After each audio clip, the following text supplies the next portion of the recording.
एक शहर था जिसे लोग कहते थे फारस की खाड़ी का मोती। लेकिन एक जंग ने उसे एक ऐसा नाम दिया जिसे सुनकर रूह कांप जाए, खून का शहर। तो आज हम सिर्फ एक जंग की बात नहीं करेंगे, हम बात करेंगे उन लोगों की, उन तजुर्बों की जो हमें ये याद दिलाते हैं कि अमन मतलब शांति कितनी आसानी से टूट सकती है। चलिए मिलकर इस कहानी को समझते हैं। हजारों लाखों परिवारों का घर था।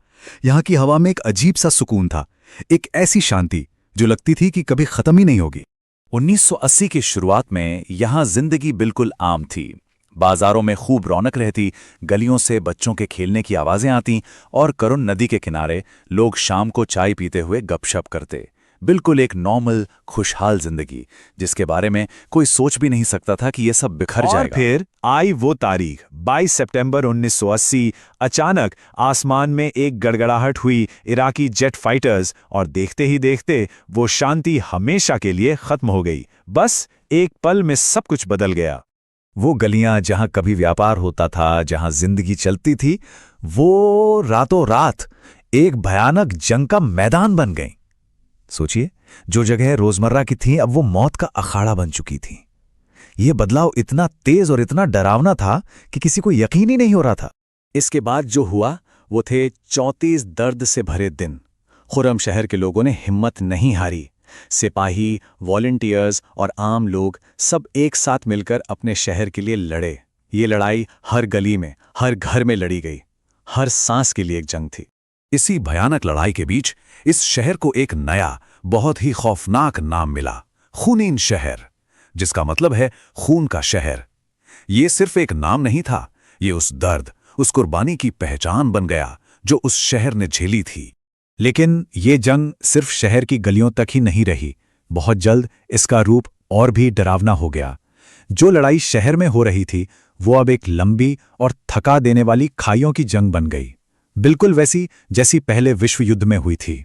अगले 8 साल तक खाइयों में एक ऐसी जंग चली जिसने सब कुछ तबाह कर दिया।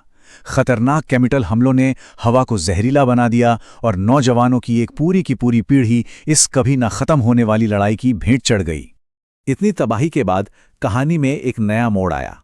एक ऐसा पल आया जब शहर को वापस हासिल करने के लिए एक बहुत बड़ा काउंटर अटैक लॉन्च किया गया।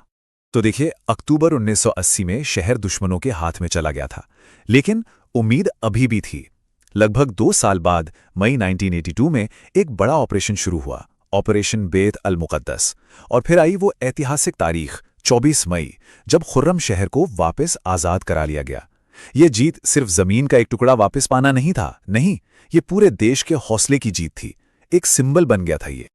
और फिर आखिर में अगस्त 1988 में यूनाइटेड नेशंस ने सीज फायर करवाया और 8 साल से चल रही इस तबाही पर रोक लगी। गोलियों की आवाज तो बंद हो गई, लेकिन इस शांति की कीमत इतनी ज्यादा थी कि उसे कभी चुकाया नहीं जा सकता था। इस पूरी जंग में दोनों तरफ से मिलाकर 10 लाख से भी ज्यादा लोगों की या तो जान चली गई या उनकी जिंदगियां पूरी तरह से बर्बाद हो गईं। ये नंबर ये दिखाता है कि ये कितनी बड़ी इंसानी तबाही थी। जंग खत्म होने के बाद जो लोग बच गए उनके लिए चुनौती बहुत बड़ी थी। गुजरे हुए कल की राख पर उन्हें एक नया भविष्य बनाना था। जख्म बहुत गहरे थे और सब कुछ फिर से खड़ा करना बहुत ही मुश्किल था। चलिए एक पल के लिए हम सब खामोश होकर उन सभी लोगों को याद करते हैं जिन्होंने ईरान इराक युद्ध में अपनी जान गंवाई। इतनी जानें गईं, इतनी बर्बादी हुई, सब कुछ देखने के बाद मन में बस एक ही सवाल उठता है कि क्या ऐसी जंग में असल में कोई जीतता है? क्या कोई सच्चा विजेता हो सकता है? ये एक ऐसा सवाल है जिसे हमें सोचना चाहिए।